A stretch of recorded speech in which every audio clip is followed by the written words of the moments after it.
This is Things You Might Not Have Heard, the very first edition of Things You Might Have Heard for the brand new year, for the 2nd of January, 2025.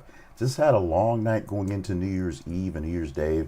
We just kind of crashed and just sort of chilled. So another day of family time and just enjoying the start to the day, start to the year. And now we're back with more news for you. Now, we present to you this Things You Might Not Have Heard as part of the Conversation Project's large swath of things we do to make sure that you are down with the information. We are your home, the Conversation Project, for headline news, information, and pop culture references that are worth chatting about.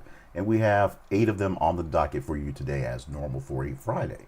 Zohran Mamdani, who got sworn in twice yesterday. Also, Will Smith and Betty Boop, also in the news. Will Smith not having a great start this year. Betty Boop, we'll see how she goes. Plus 8 total stories to get to today. Remind you that our website home is theconversationproject.com for more details about how we do things around here. And you can find out more about our projects, our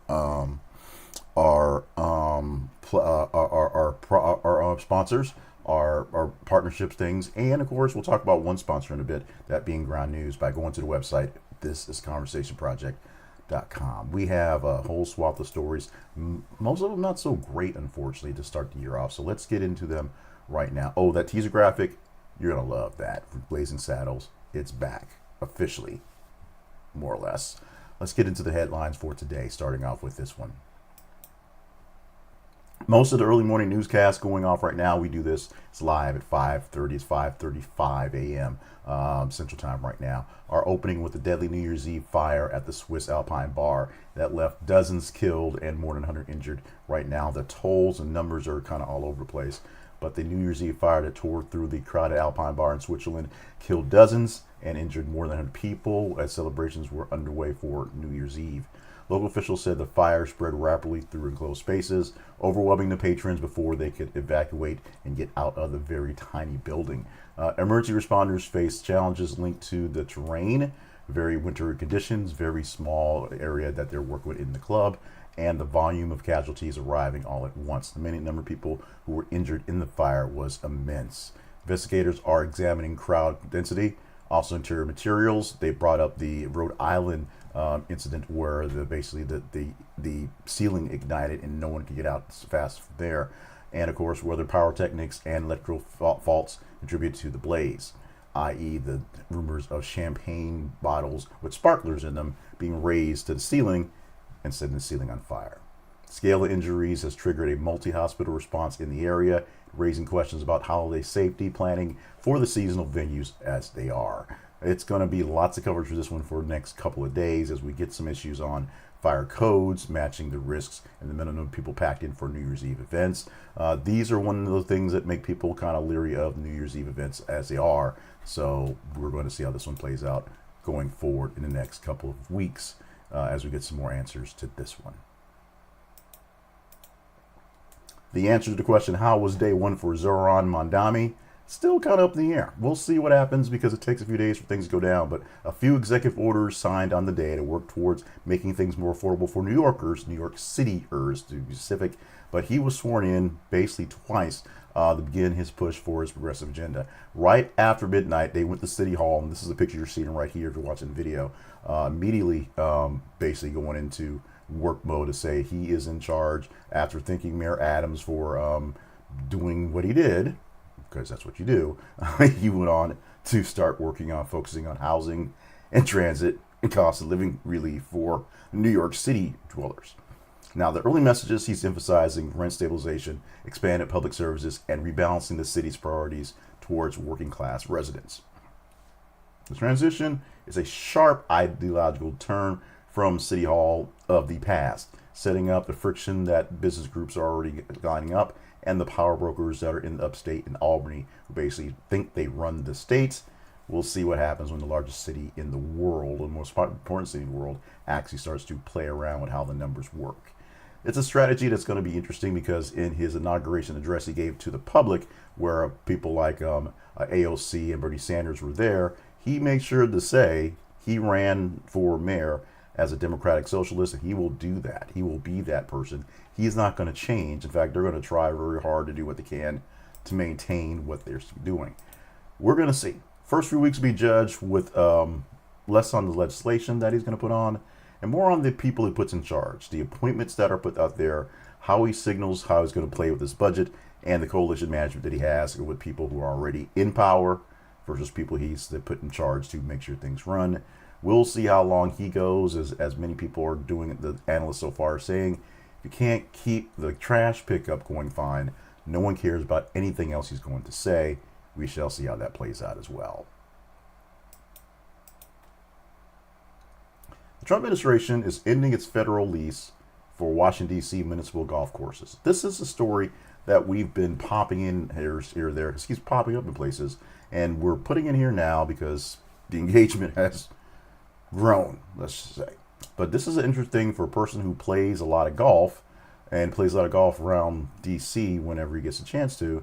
The Trump administration is now going to, or the feds, now going to stop working on the golf courses that they've been leasing out in D.C.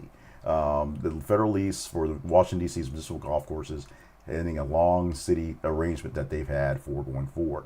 Officials are framing this move as a cost and land use decision, while critics view it as politically charged given the visibility of the properties. This decision immediately raises questions about the maintenance of the groups, funding for it, public access, and the future use of the land. Who's going to pay for it? How will it be used as a actual municipal golf course for the people?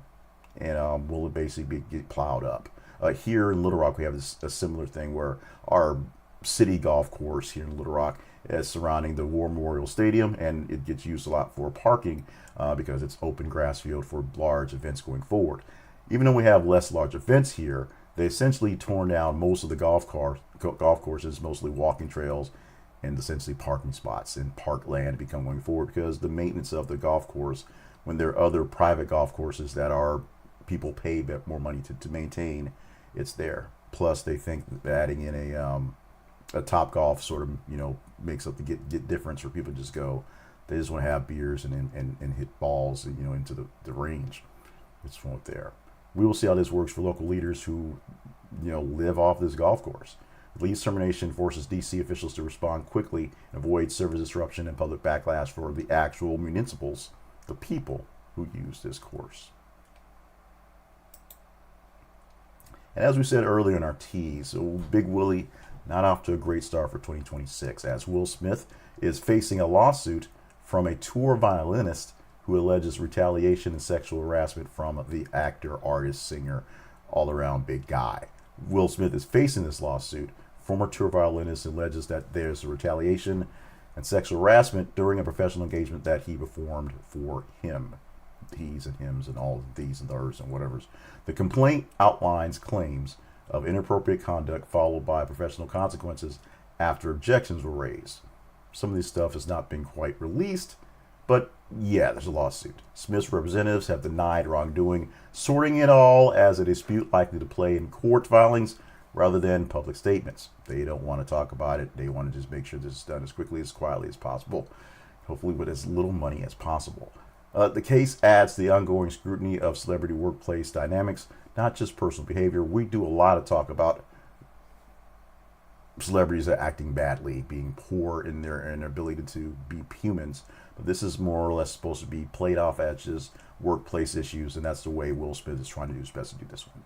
The allegations hinge on documentation, witness events, and whether actions taken qualify for the retaliation under employment law. So we'll see. The lawsuit has been filed. We'll see what's going to happen. Will Smith is not saying much right now. Coverage will track as best as possible because he is famous. This is famous. We will see what's going on. And we like to see famous people get their lumps. We do. We like to see famous get their lumps. That's why that's conversational. We'll see if this is a big one that's going to carry on.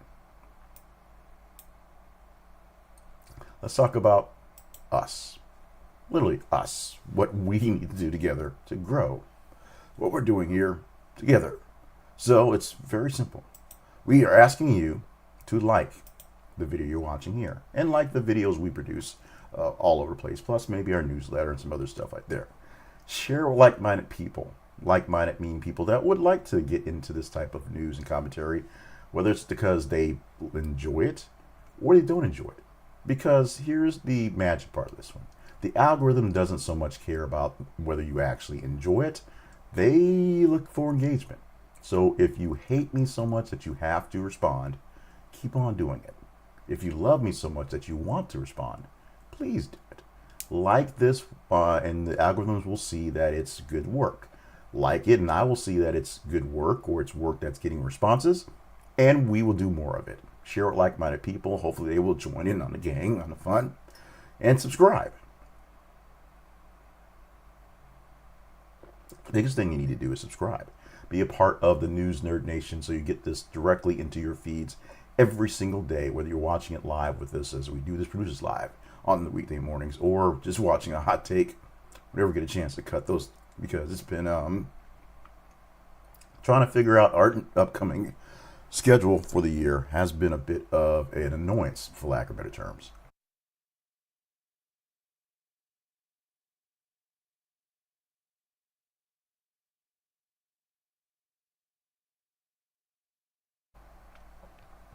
Two weeks of vacation, more or less, although I've been kind of working it through. Taking a full week off to have time with the family, and then this week to kind of tool around with things, looking when things get back into a normal sense of normalcy, which is never normal these days. We will see how things play all around. So, like, share, and subscribe. The more you guys can help me grow this here, the less I have to lean on other support, other places, other things. We can do more of these things with y'all every single day. I'm not sure what it is, but this is the reason why I don't do cruises. This is literally why I don't do cruises. A search is now underway for a 77-year-old woman who went overboard from a Holland American cruise ship a few days ago. Underway and went overboard on the cruise ship, according to the Coast Guard and the company in statements. The incident occurred while the vessel was at sea, triggering standard maritime search and rescue protocols. Crews deployed boats and coordinated with authorities through those sidewall windows, narrow quickly in open waters. Cruise lines face renewed scrutiny whether overboard cases occurred, and particularly monitoring and safety barriers. I have not been able to find any sort of update from this one, which was posted very, very, very early yesterday. So as far as we can tell, they're still searching, or this is a search that's basically futile. But this is literally the reason why I don't want to do cruise ships. I just don't like water. It's, yeah, just no.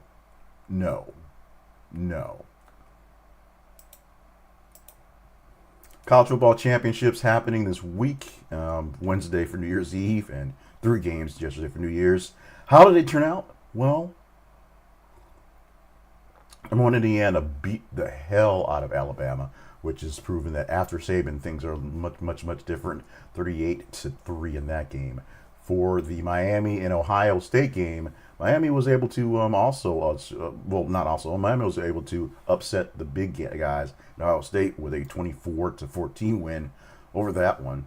Oregon blew the hell out of Texas, and showing that Texas Tech, showing that maybe they're not quite ready for the big time, even though they were the number 4 seed. Oregon 23 and Texas 0. And of course, the last game last night, the game I went to sleep on, when it just seemed like it was under control. It seemed like it'd be another case where Georgia would basically handle its business again, although late in the game because it took a while to get them going.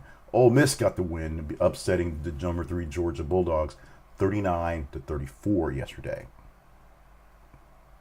And what's that mean? That means your semifinals for next week will be number 1 Indiana versus number 5 Oregon, and number 6 Ole Miss versus number 10 Miami. Those two teams, definitely surprised what's going on.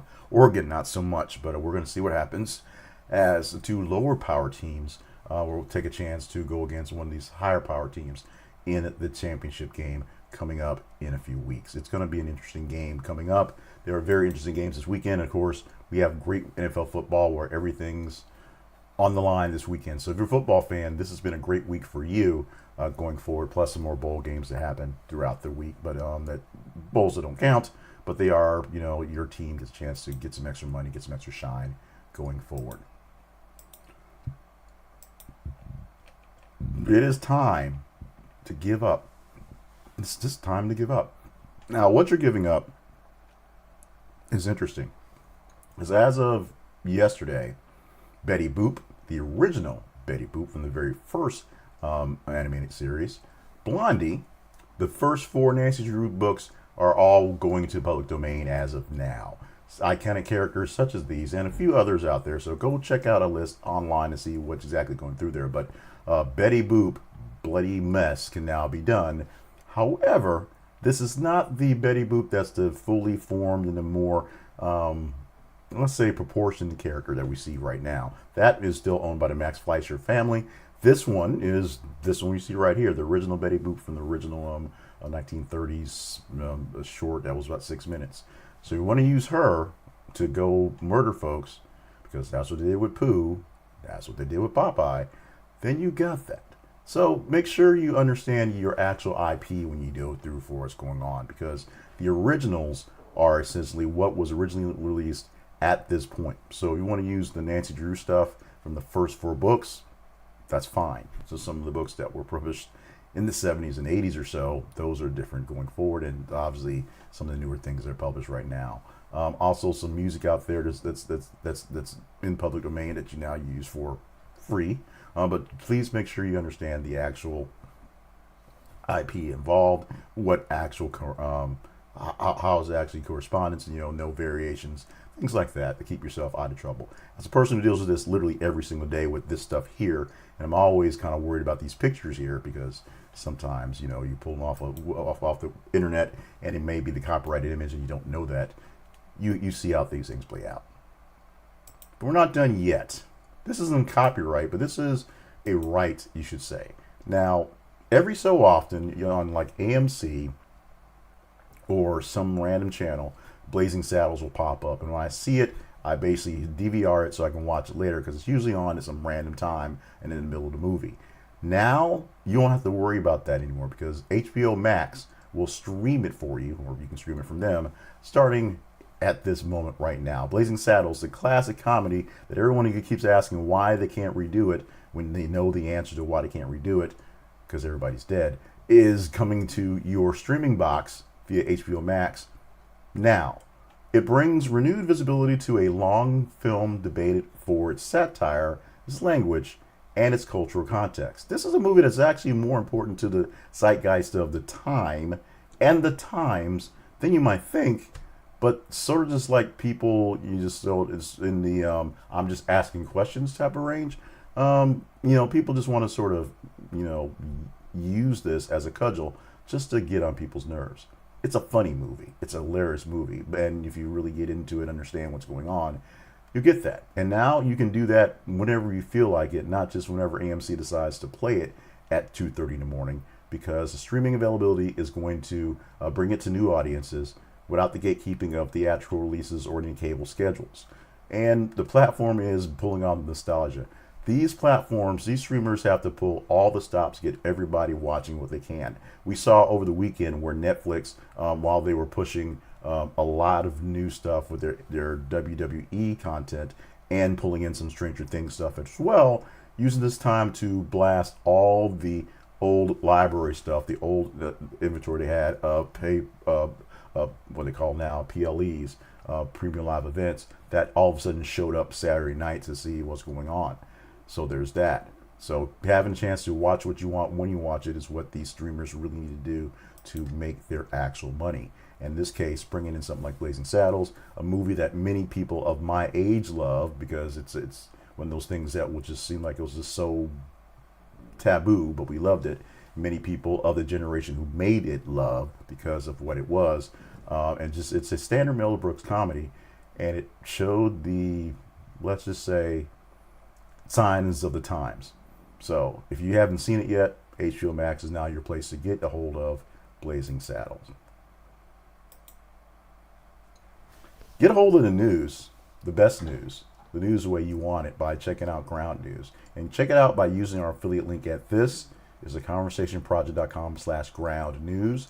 This is theconversationproject.com/ground news, because what you get from them, what you get from here, is news coverage from around the world, around the internets, and all the coverage. So you can do your own research and understand with your own eyes what's lying to you and what's not.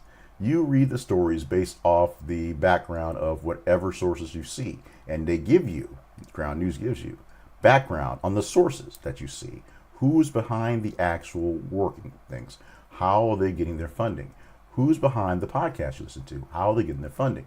And what types of stories do they typically cover, and where do they go? It's pretty simple. It's pretty easy, and you can do what you can do to get the best news possible by getting literally all the news and determining which ones you want to deal with. Now, their blind spot feature, something that's really cool in their Vantage plan, allows you to just literally look at a long list of stories that may be overly played by certain parts of people out there in the world because they want to, move the narrative, push the needles back and forth, make sure you're seeing exactly what you want to see or exactly what they want you to see based on what it is, how things go. Some people want to see the terrible things that other people are doing and they're looking for that reinforcement. Some people just get sucked up into it and will take it that way, and they'll go for both your liberal or your conservative, whoever you are. You can see what stories that whatever branch of political thought wants to push out onto you, they are taking care of that one for you by using that Advantage plan.